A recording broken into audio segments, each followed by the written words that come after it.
Hello विद्यार्थी मित्रांनो, good evening. आज राज्यसेवा पूर्व परीक्षेचा पेपर संपलेला आहे आणि आय होप तुमच्या सर्वांचा पेपर उत्कृष्ट गेला असेल. कारण विद्यार्थी मित्रांनो, पेपर जास्त टफ पण नव्हता आणि पेपर जास्त इझी पण नव्हता, मॉडरेट होता. आता आपल्याला लक्ष ठेवायचं आहे की रिझल्ट कधी येतो आणि त्याच्या अनुषंगाने आपल्याला अभ्यास करायचा आहे. विद्यार्थी मित्रांनो, भारतीय राज्यघटनेचा पेपर माझ्या मते तरी इझी होता. कारण विद्यार्थी मित्रांनो, आपण जे ऑफलाईन क्लासमध्ये शिकवलेलं आहे सोबतच ऑनलाईन क्लासमध्ये शिकवलेलं आहे, तर यापैकी सर्वच्या सर्व प्रश्न आलेले आहेत. कारण विद्यार्थी मित्रांनो, आपण टेब्युलर फॉर्मॅटमध्ये तुम्हाला सगळं सांगितलं होतं. टेब्युलर फॉर्मॅटमध्ये जसं लोकलेखा समिती, सार्वजनिक उपक्रम समिती, अंदाज समितींचा टेबल बनवून दिला होता. त्यानंतर 11 शेड्यूल आणि 12 शेड्यूलचा टेबल मी तुम्हाला बनवून दिला होता. त्यानंतर तुम्ही जर बघितलं असेल अमेंडमेंटचे टेबल बनवून दिले होते. सामान्य बहुमताने काय होतं, विशेष बहुमताने काय होतं, प्रभावी बहुमताने काय होतं, सगळंच मी तुम्हाला टेबलच्या फॉर्म मध्ये करून दिलेलं होतं. आणि विद्यार्थी मित्रांनो, ऑलमोस्ट तसाच पेपर या ठिकाणी आलेला आहे. तर चला, आपण प्रत्येक प्रश्नाचं या ठिकाणी योग्य पद्धतीने विश्लेषण करूयात आणि तुमचा जो आन्सर्स आहेत, नक्की मला तुमच्या काही कमेंट्स असतील तर कमेंट बॉक्स मध्ये टाकायला विसरू नका. बघा विद्यार्थी मित्रांनो, जो ग्रुप सेट सी आहे याच्यामधला 71 नंबरचा जो क्वेश्चन आहे, भारतीय राज्यघटनेतील 12व्या अनुसूची. इथे अनुसूची म्हणजे काय, शेड्यूल. इथे अनुसूची म्हणजे काय, परिशिष्ट. ठीक आहे. तर विद्यार्थी मित्रांनो, मी तुम्हाला ट्रिक सांगितली होती, tears of old PM, of old PM, आणि याच्यामधून 12ही परिशिष्ट पाठ करून दिले होते, तुम्हाला आठवत असेल. आणि मग मी तुम्हाला पंचायती राजमध्ये शिकवताना 11वं आणि 12वं परिशिष्टचा टेबल पाठवला होता. मग त्याच्यामध्ये आपण खूप सारे काय लिहिल्या होत्या, तरतुदी लिहिल्या होत्या. 12व्या परिशिष्टमध्ये आपण 18 सब्जेक्ट टाकले होते आणि 11व्या परिशिष्टमध्ये आपण 29 सब्जेक्ट टाकले होते, बरोबर. आणि त्याच्या खाली ते 18 सब्जेक्ट आणि 11 शेड्यूल मध्ये आपण 29 सब्जेक्ट लिहून घेतले होते. आणि मी तुम्हाला सांगितलं होतं की याच्यावर पुढील म्हणजे भविष्यामध्ये प्रश्न येऊ शकतो आणि तसंच झालाय. विद्यार्थी मित्रांनो, जर तुम्ही बघितलं असेल, बाजार व जत्रा, ग्रामीण गृहनिर्माण, हे कोणत्या याच्यामध्ये 11व्या परिशिष्ट मध्ये येतं, म्हणजेच या 29 सब्जेक्ट मध्ये आहे. तर आपल्याला काय विचारलं इथे, 12व्या अनुसूचीमध्ये म्हणजे परिशिष्ट मध्ये खालील पैकी कोणत्या बाबी आहे, ती जर कोणत्या परिशिष्टमध्ये, 11 परिशिष्टमध्ये आहे, तर ए बी डी हे कोणत्या परिशिष्टमध्ये असेल, 12व्या परिशिष्टमध्ये. आणि किती विषय आहे ते, 18 विषय आहे. 18 विषयांपैकी 3 विषय या ठिकाणी दिले आहेत. आपण 18च्या 18 आपल्या नोट्स मध्ये लिहून दिलेले आहेत. तर बघा, ज्या ठिकाणी सी नसेल ते आपलं उत्तर असेल. बघूयात. इथे सी आहे, हे माझं उत्तर नाही आहे. इथे सी आहे, हे माझं उत्तर नाही आहे. इथे सी आहे, माझं उत्तर आहे ए. आय होप तुम्हा सर्वांना लक्षात आलं असेल. त्यानंतर विद्यार्थी मित्रांनो, दुसरा क्वेश्चन आहे, परदेशातील भारतीय नागरिकांना दुहेरी नागरिकत्व देण्याची तरतूद फक्त काही विशिष्ट देशांमध्ये असलेल्यांनाच लागू होते. ते देश कोणते आहेत?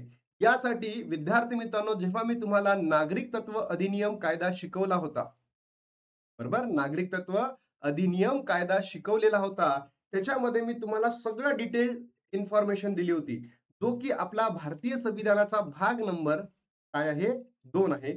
चॅप्टर कोणता आहे, 2. कलम कोणत्या दिल्या, 5 ते 11. आणि याच्यामध्ये आतापर्यंत किती वेळा अमेंडमेंट झालेल्या होत्या, त्या सुद्धा मी तुम्हाला योग्य पद्धतीने सांगितलेल्या होत्या. तर बघा, नागरिकत्व अधिनियम कायदा, अधिनियम कायदा, याला आपण ब्रॅकेटमध्ये काय लिहितो, सुधारणा कायदा. ब्रॅकेटमध्ये काय लिहितो, अमेंडमेंट म्हणतो. नागरिकत्व मध्ये झालेली अमेंडमेंट म्हणतो. कधी झाली होती, 2003 मध्ये. या 2003 मध्ये झालेली जी अमेंडमेंट आहे, यानुसार 16 देशांना, किती, 16 कंट्रीजला काय आहे, आपल्या भारतासोबत ड्युअल सिटिझनशिप देण्याची काय करण्यात आली होती, तरतूद करण्यात आली होती. मी तुम्हाला सांगितलं होतं. आणि मी तुम्हाला एक एक्झाम्पल पण दिलं होतं या सायप्रस कंट्रीचं. आपल्या भारताचे जे हिरानंदानी आहे, हिरानंदानी, हे भारताला सोडून कुठे गेले होते, सायप्रस या देशामध्ये गेले होते. आणि त्यांना इंडियाची सुद्धा सिटिझनशिप चालू होती आणि सायप्रस देशाची सुद्धा सिटिझनशिप चालू होती. मी तुम्हाला एक्झाम्पल सुद्धा दिलं होतं. सोबतच विद्यार्थी मित्रांनो, या 16 कंट्रीज पैकी हे जे 4ही देश त्या ठिकाणी काय इन्क्लूड करण्यात आले आहेत. आणि मग या अमेंडमेंट मध्ये म्हणजे नागरिकत्व अधिनियम कायदा 2003 मध्ये अमेंडमेंट केली 2005 मध्ये आणि सांगण्यात आलं पाकिस्तान आणि बांगलादेश सोडून पाकिस्तान आणि बांगलादेश सोडून बाकीच्या देशातील लोकांना जर दुहेरी नागरिकत्व लागत असेल तर आम्ही तुम्हाला देऊ शकतो. पण 2003च्या ऍक्ट मध्ये काय दिलेले आहेत? 16 कंट्रीज दिलेल्या आहेत आणि त्याच्यापैकी हे चारही देश आहे. म्हणजे उत्तर काय असेल आपलं? 4. आणि 2005च्या कायद्यामध्ये ओव्हरसीज सिटीजन ऑफ इंडिया आणि पर्सन इन इंडियन ओरिजिन यांना आपण काय केलं? एकत्र आणलं आणि म्हणून म्हटलं की पाकिस्तान आणि बांगलादेश सोडून बाकीच्या देशांना दुहेरी नागरिकत्व आपल्याला देता येतील. बरोबर? आय होप हे सुद्धा मी तुम्हाला क्लिअर कट शिकवलेलं होतं. त्यानंतर विद्यार्थी मित्रांनो, पुढील विधानांमधून आंतरराज्य परीक्षेसंबंधी योग्य विधाने लक्षात घ्या. याच्यामध्ये आपण आंतरराज्य परिषद आणि विभागीय परिषद याचा डिफरन्स घेतला होता, की विभागीय परिषद आणि आंतरराज्य परिषद काय आहे? ही बघितलं होतं आपण. पार्लिमेंटरी बॉडी आहे, म्हणजे वैधानिक बॉडी आहे, म्हणजे स्टॅट्युटरी बॉडी आहे आणि आंतरराज्यीय परिषद हे संविधानिक म्हणजेच कॉन्स्टिट्युशनल बॉडीज आहे. बरोबर? मग मी तुम्हाला सांगितलं होतं की आर्टिकल नंबर 263 मध्ये हे काय इम्प्लिमेंट करतो कोण? राष्ट्रपती करतो. म्हणजे ए नंबरचं विधान बरोबर आहे. याची स्थापना राष्ट्रपतींना अधिकारानुसार केली जाते. येस, 100% आपण या ठिकाणी म्हणतो बरोबर आहे. ठीक आहे. भारताच्या राष्ट्रपतींनी या अधिकाराचा आजवर वापर केलेला नाही. नाही ना रे, केला आहे ना? केला आहे ना? आजपर्यंत केला नाही म्हणते, केला आहे. कधी केला आहे? तर 28 मे फर्स्ट टाइम 28 मे 1990 ला 1990 ला पहिल्यांदा फर्स्ट टाइम काय बसवण्यात आली? आंतरराज्य परिषद बसवण्यात आली. आंतरराज्य परिषद बसवण्यात आली आणि त्या कालावधीमध्ये भारतामध्ये सरकार कोणाचं होतं? व्हीपी सिंग सरकार होतं. व्हीपी सिंगचं सरकार होतं. आता हे आंतरराज्यीय परिषद लवकरात लवकर बसवा, ॲज सून ॲज पॉसिबल, हे कोणी सांगितलं होतं? सरकारी आयोगाने सांगितलं होतं. सरकारी आयोग कधी बसलं होतं? 1883 ला आणि 1887 ला रेकमेंडेशन दिलं म्हणून व्हीपी सिंग सरकारने याची स्थापना करायला लावली होती. शिकवलं होतं की नाही? 100% शिकवलं होतं. म्हणजे सी हे जे म्हणजे काय आपण ऑप्शन्स म्हणतो ते चुकीचं आहे. जिथं सी असेल ते माझं उत्तर नाहीये. मिळालं? ए आणि बी. आय होप विद्यार्थी मित्रांनो याचं उत्तर सुद्धा तुम्ही योग्य पद्धतीने केलं असेल. नेक्स्ट क्वेश्चन बघूयात. खालीलपैकी योग्य विधाने लक्षात घ्या. के.सी. वियर यांच्या मते भारतीय संघराज्य हे अर्ध संघराज्य आहे. मॉरिस जोन्स यांच्यानुसार सौदेबाजी संघराज्य आहे. पी.एफ. स्ट्रॉंग यांच्यानुसार भारतीय संघराज्य कमी संघराज्य आहे. ग्रॅनविल ऑस्टिन यांच्या मते भारतीय संघराज्य हे सहकार्याचे संघराज्य आहे.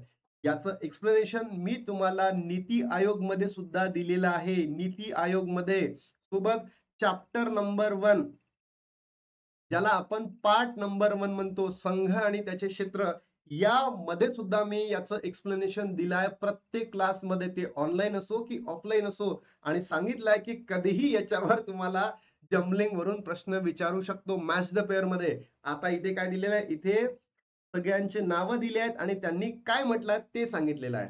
तर विद्यार्थी मित्रांनो याचं उत्तर काय? All of the above. All of the above. सगळेच विधाने बरोबर आहे. आता फॅक्च्युअली सांगायची गरज नाही.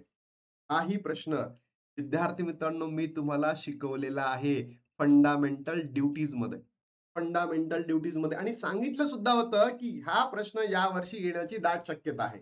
बघा, मी तुम्हाला सांगितलं होतं, तुम्ही आठवत असाल तर 2000 मध्ये त्याच्या अगोदर एक आपण म्हणू शकतो की स्वर्ण सिंग समिती तुम्हाला इस्टॅब्लिश झाली होती. कशासाठी? मूलभूत कर्तव्यांसाठी. त्याच्यानंतर वर्मा समिती इस्टॅब्लिश झाली होती 1919 मध्ये. आणि 2000 मध्ये आपल्या संविधानामध्ये काही चेंजेस करण्यासाठी, संविधानाला थोडं रिव्ह्यू करण्यासाठी एक आयोग इस्टॅब्लिश करण्यात आला होता. त्याला आपण कमिशन म्हणू. त्या कमिशनचं नाव आहे national commission to review working of the constitution. म्हणजे आपलं भारतीय संविधान योग्य पद्धतीने चालतंय की नाही यासाठी समिती स्थापन करण्यात आली होती. आणि या समितीचे अध्यक्ष मी तुम्हाला सांगितले होते, कोण आहे? एम.एन. व्यंकट चलैया. व्यंकट चलैया. आठवलं का तुम्हाला? आणि या समितीने जे रेकमेंडेशन दिलेले होते, बरोबर, ही समिती इस्टॅब्लिश कधी झाली? 2000 मध्ये. रेकमेंडेशन कधी दिले? अहवाल सादर कधी केला? 2002 मध्ये. आणि 2002 मध्ये जेव्हा अहवाल सादर केला त्याच्यामध्ये हे चारही बाबी तुम्हाला मी मेन्शन केलेल्या होत्या. मतदान करणे आपलं मूलभूत कर्तव्य नाहीये. कर भरणे आपलं मूलभूत कर्तव्य नाहीये. हेही मूलभूत कर्तव्य नाहीये आणि हे सुद्धा आपलं मूलभूत कर्तव्य नाहीये. आर्टिकल नंबर 51A नुसार, बरोबर? जे 11 कर्तव्य आहे ना त्याच्यामध्ये. पण जेव्हा एम.एन. व्यंकटचलैया यांच्या अध्यक्षतेखाली ही समिती स्थापन करण्यात आली आणि या समितीने काय सांगितलं, हे 4ही कर्तव्य भारतीय संविधानामध्ये ऍड करा, असं त्यांचा आढावा सांगितलं होतं. आलं लक्षात?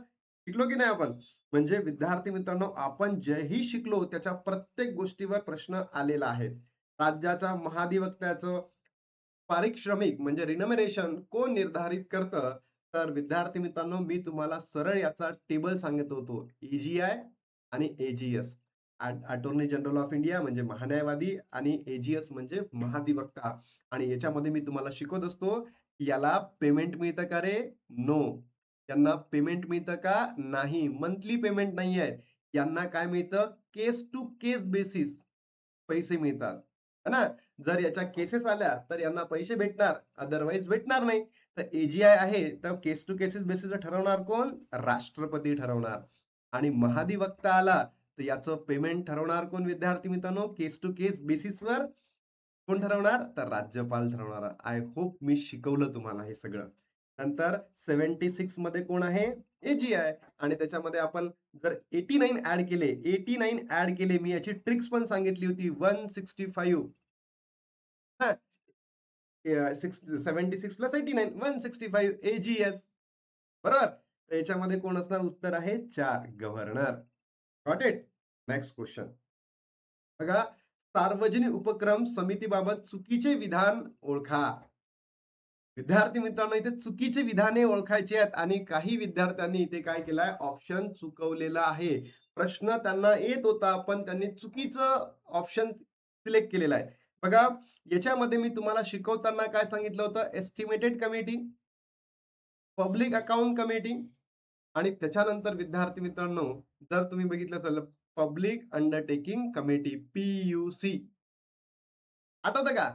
अंदाज समिती, लोकलेखा समिती, सार्वजनिक उपक्रम समिती सर्व माहिती दिली होती. मग त्याच्या खालचा पहिला पॉइंट असेल, कोणत्या समितीनुसार स्थापना करण्यात आली? याची स्थापना कोण आहे? जॉन मथाई यांच्या रिकमेंडेशन नुसार.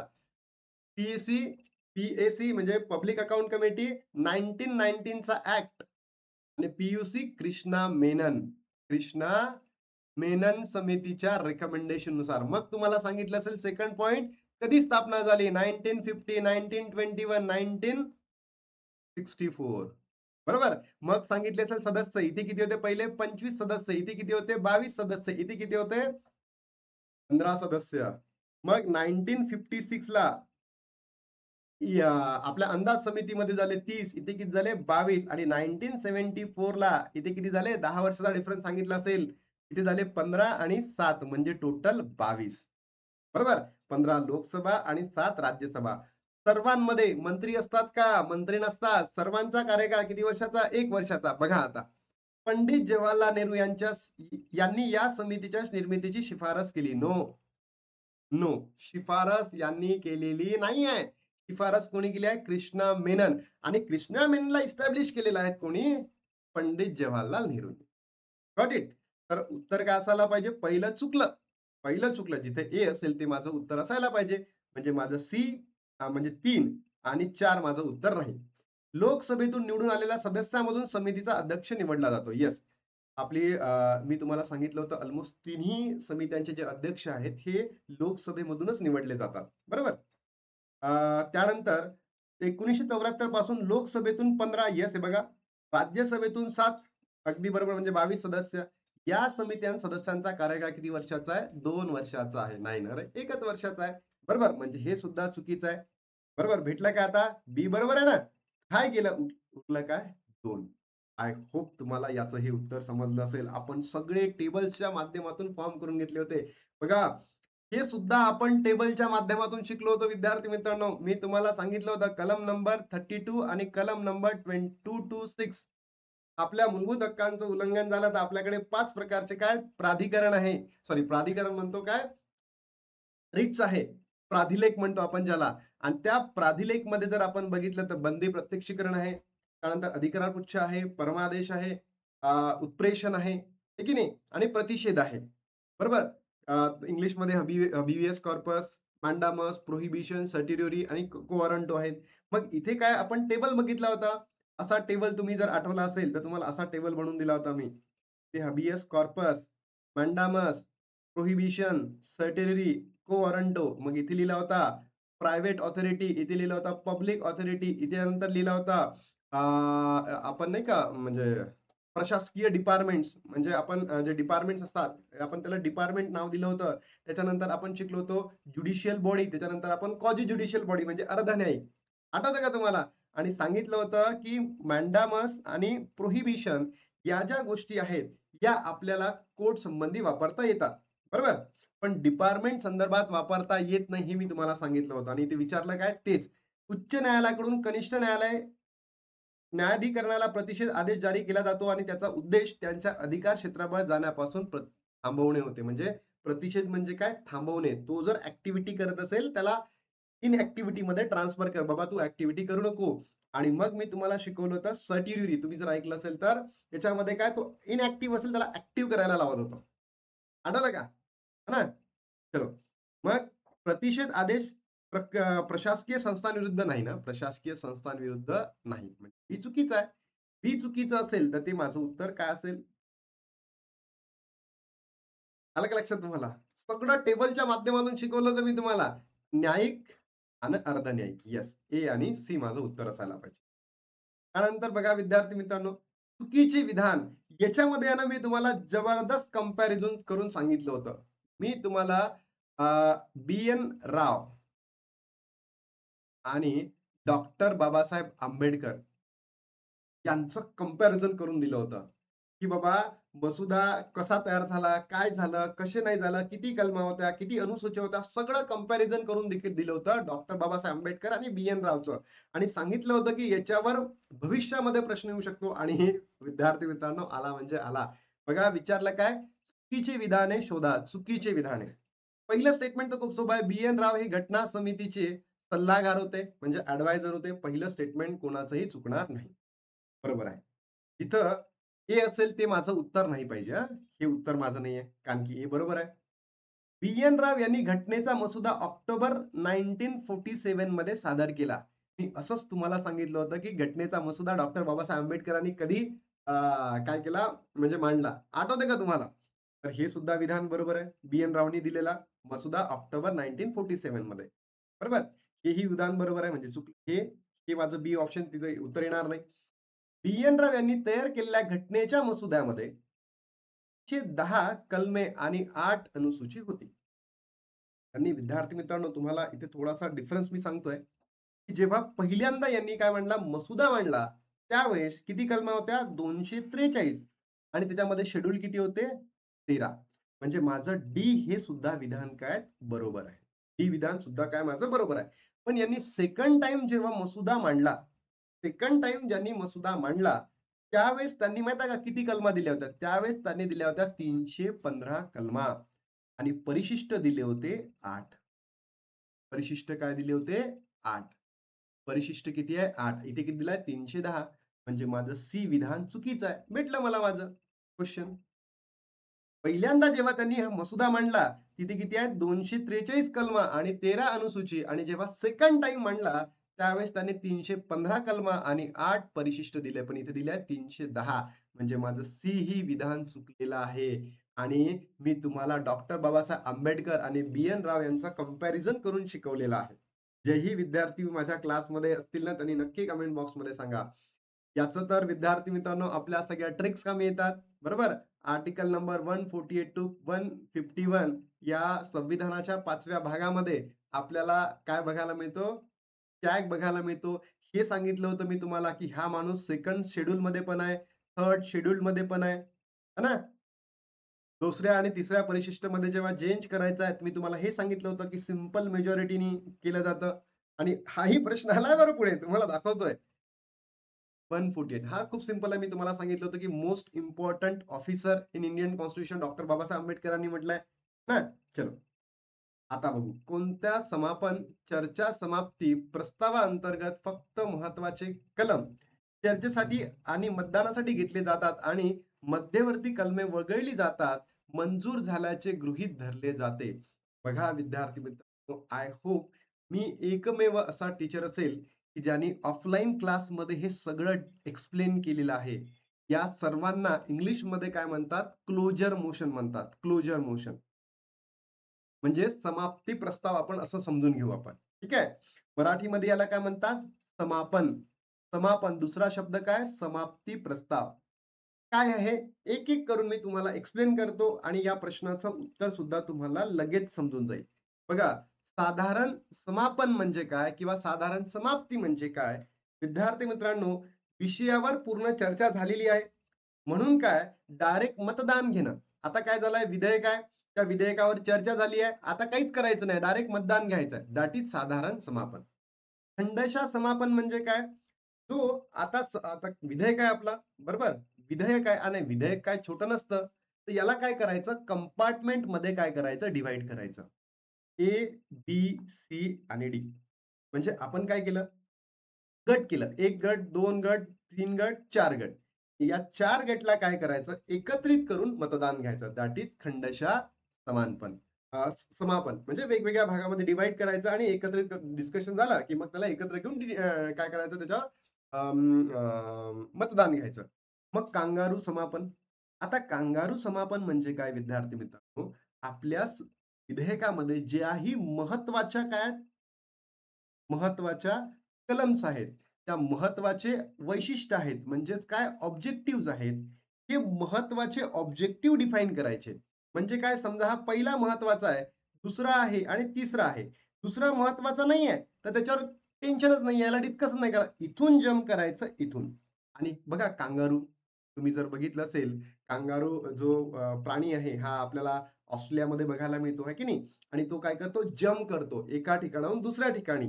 म्हणजे काय जे महत्त्वाचे आर्टिकल्स आहे, या महत्त्वाच्या आर्टिकललाच आपल्याला काय करायचं आहे? डिसाईड करायचं आहे, डिस्कस करायचं आहे, डिबेट करायचं आहे आणि त्याला म्हणतो आपण कांगारू समापन. बघा दिसलाय. प्रस्तावाअंतर्गत फक्त महत्त्वाच्या कलमसाठी, ते कलम म्हणजे काय? वैशिष्ट्य आहे. मतदानासाठी घेतले जातात. म्हणजे डिस्कशन होईल, डिबेट होईल, डायलॉग होईल आणि त्याच्यानंतर त्याच्यावर वोटिंग सुद्धा घेतले जाईल. दॅट इज कॉल्ड कांगारू समापन किंवा कांगारू क्लोजर. हे आहे मग गलिटन क्लोजर किंवा गिलोटिन समापन आपण म्हणतो. हे काही नाहीये. जेव्हा आपल्याकडे वेळ कमी असतं आणि त्यावेळेस आपल्याला काय करायचं डायरेक्ट सगळं मतदानासाठी न्यायचं आहे. चलो भाई, है ना? सगळं एकत्र डिस्कस करायचं आहे. तर अशा वेळेस आपण काय करतो? त्याला मतदान घेतो. इथे काय नॉर्मली डिस्कशन झालंय, वेळ होता आपल्याकडे म्हणून आपण सर्व एकत्र डिस्कस केलं आणि इथे काय वेळेच्या अभावी गिलोटिनमध्ये. आय होप तुम्हाला याचं उत्तर आलं असेल. कांगारू समापन या प्रश्नाचं. नेक्स्ट. पुढील विधानांपैकी राष्ट्रपतीच्या संबंधी कोणते विधान योग्य आहे ते शोधा आहे.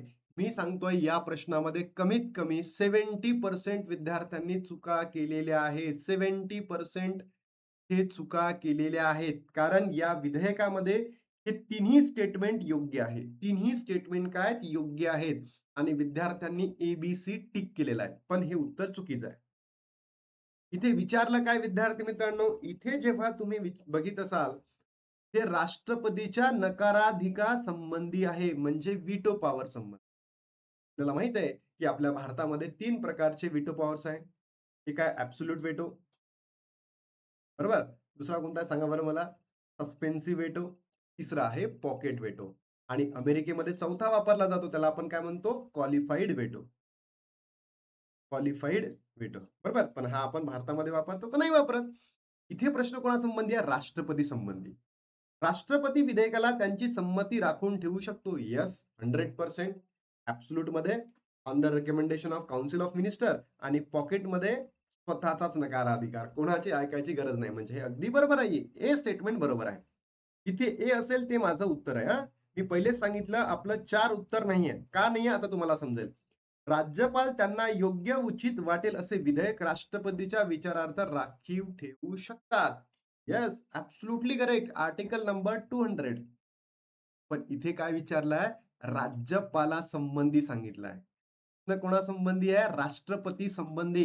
राष्ट्रपतीच्या नकाराधी संबंधी. पण इथे व्याख्या देताना काय दिलं त्यांनी? राज्यपाल यांना योग्य किंवा उचित वाटेल असे विधेयक राष्ट्रपतीच्या विचारार्थ राखीव ठेवू शकतात.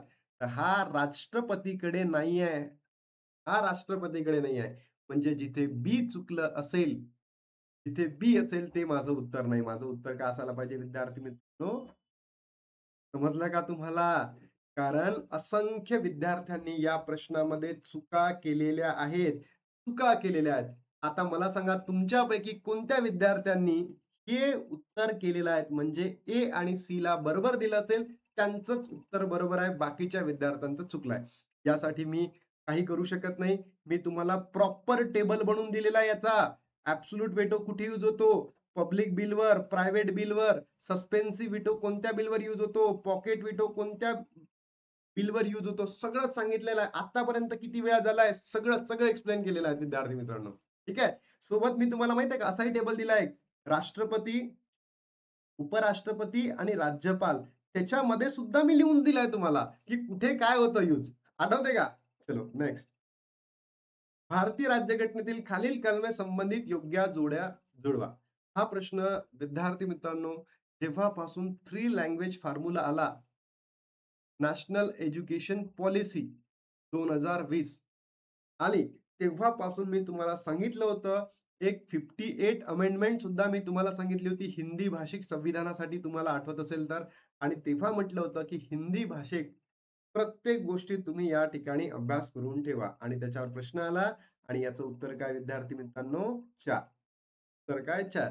मी जर बघितलं असेल प्राथमिक स्तरावर मातृभाषेतून जर काय करायचं शिक्षणाच्या सोयी उपलब्ध करून द्यायचं असेल, तर ते आर्टिकल किती आहे? 350 क. त्यालाच इंग्लिशमध्ये आपण काय म्हणतो? 350 ए म्हणून सुद्धा ओळखतो. हे जे 350 ख आहे, त्याला आपण 350 बी म्हणून सुद्धा ओळखतो. ठीक आहे इंग्लिशमध्ये. ते दिलेलंच आहे.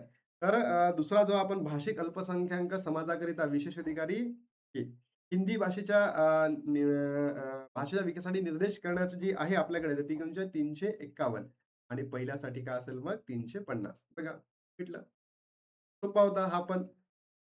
नंतर विद्यार्थी मित्रांनो संसदेच्या साध्या बहुमताने खालीलपैकी कोणत्या घटना दुरुस्ती करता येतात? इथे डिफरन्स बघा सिंपल मेजॉरिटी त्यानंतर स्पेशल मेजॉरिटी प्लस स्टेट रॅटिफिकेशन त्याच्यानंतर special majority plus absolute majority त्याच्यानंतर मी तुम्हाला शिकवलं होतं इफेक्टिव्ह मेजॉरिटी यांचा टेबल बनवला होता आपण. आठवते का? आणि तिथे लिहिलं होतं सिंपल मेजॉरिटी मध्ये काय-काय गोष्टी आपण अमेंडमेंट करू शकतो. स्पेशल मेजॉरिटी प्लस स्टेट रॅटिफिकेशन आपण काय करू शकतो. स्पेशल आणि ॲब्सोल्यूटनी काय करू शकतो आणि इफेक्टिव्ह मेजॉरिटीने काय करू शकतो. सगळंच बघितलं होतं आपण टेबलच्या फॉर्ममध्ये. नवीन घटक राज्यांची निर्मिती करणे. येस. 2 आणि 3 मध्ये आहे ना. 2 मध्ये काय क्षेत्र नसलेल्या भागांमध्ये, 3 मध्ये काय क्षेत्र असलेल्या भागांमध्ये. 2 आणि 3 मध्ये काही करायचं असेल तर कलम नंबर 4 चा वापर करून आपण त्याला घटना दुरुस्ती म्हणत नाही. त्याला आपण सामान्य घटना दुरुस्ती म्हणतो. बरोबर? त्याला काय साध्या बहुमताने म्हणजे साधं बहुमत. हे बरोबर आहे. राष्ट्रपतीच्या वेतन आणि भत्त्या संदर्भात दुरुस्ती करणे. विद्यार्थी मित्रांनो, मी जर बघितलं असेल हे सुद्धा मी तुम्हाला शिकवलंय. दुसऱ्या परिशिष्ट मधून राष्ट्रपतीचं वेतन होतं. राज्यपालांचं होतं, उपराष्ट्रपतींचं होतं, होतं की नाही? टॅगचं होतं, सुप्रीम कोर्टचे, हायकोर्टचे जजेस आहेत, लोकसभा, राज्यसभाचे जे अध्यक्ष असतात त्यांचं आहे, उपाध्यक्ष आणि सभापती यांचं आहे की नाही? मग मी तुम्हाला तेव्हा सांगितलं होतं, इथेच लिहिलं होतं आपण सेकंड शेड्यूल सामान्य बहुमताने. हे सुद्धा बरोबर आहे. राज्य धोरणाच्या मार्गदर्शकत्व हे कुठे लिहिलं होतं आपण? इथे स्पेशल आणि ॲब्सोल्यूट मध्ये फंडामेंटल राइट्स लिहिलं होतं का? हे बी गलत आहे. इथे साधा आहे का? इथे स्पेशल आहे. म्हणजे हे काय आहे? माझं सी इथे चुकलं आहे. योग्य विचारायचं जिथं सी असेल ते माझं उत्तर नाही. बघा इथे सी आहे, इथे सी आहे, इथे सी आहे. मतदारसंघाचे परिसीमन करणे म्हणजे काय? डिलिमिशन करणे. तुम्हाला माहिती आहे सामान्य बहुमतानेच होतं. क्षेत्राचं रिकन्स्ट्रक्शन किंवा रिकॉन्स्टिट्यूशन करणं असं. अयोग्य विधान ओळखा. हे तर अगदी खूपच सोपा प्रश्न आहे. याच्यामध्ये आपण पार्डनिंग पॉवरमध्ये दोघांचं कंपॅरिझन बघतो ना, राष्ट्रपती आणि राज्यपालांचं तेव्हा आपण हे घेतलंच आहे टेबलमध्ये. म्हणजे ऑलमोस्ट विद्यार्थी मित्रांनो, आपण जे टेबल्स बनवले होते ना, त्या टेबल्समधून अख्खाच्या अख्खा पेपर आलेला आहे. अख्खाच्या अख्खा पेपर आलेला आहे. आणि मला तर मी लकीच समजतो, की मी जे शिकवलं तेच विद्यार्थ्यांना आलेलं आहे. तर तुमच्यापैकी ज्याही विद्यार्थ्यांनी माझे क्लासेस केले असेल, तर नक्की कमेंट बॉक्समध्ये सांगाल मला. राष्ट्रपती हे कोर्ट मार्शलद्वारे दिलेल्या शिक्षेला क्षमा करू शकतात, तर राज्यपाल क्षमा करू शकत नाही. Yes, court martial. अगदी बरोबर. राष्ट्रपती क्षमाच्या अधिकाराची कारणे देण्यास बांधील आहेत. नाही ना रे. बांधील नाहीत. भेटलं मला. बांधील नाहीत म्हणजे उत्तर काय असेल याचं? 2. President is not bound to give reason for pardoning powers. दयेसाठी याचिका कर्त्याला राष्ट्रपतींनी तोंडी सुनावणी म्हणजे ओरल सुनावणी येस. केंद्रीय मंत्रिमंडळाच्या येस काउन्सिल ऑफ मिनिस्टरच्या सल्ल्यानेच राष्ट्रपतीला क्षमादानाचा अधिकार वापरता येतो. आता विद्यार्थी मित्रांनो येणाऱ्या कंबाईनसाठी मी नेक्स्ट संडेला म्हणतोय. आजची जर तारीख तुम्ही आहे 31 आणि नेक्स्ट संडेची तारीख आहे विद्यार्थी मित्रांनो तुम्हाला सांगतो. आणि त्या दिवशी आपण काय घेणार आहे? रिव्हिजन सेशन घेणार आहे तुम्हाला 7 तारखेला.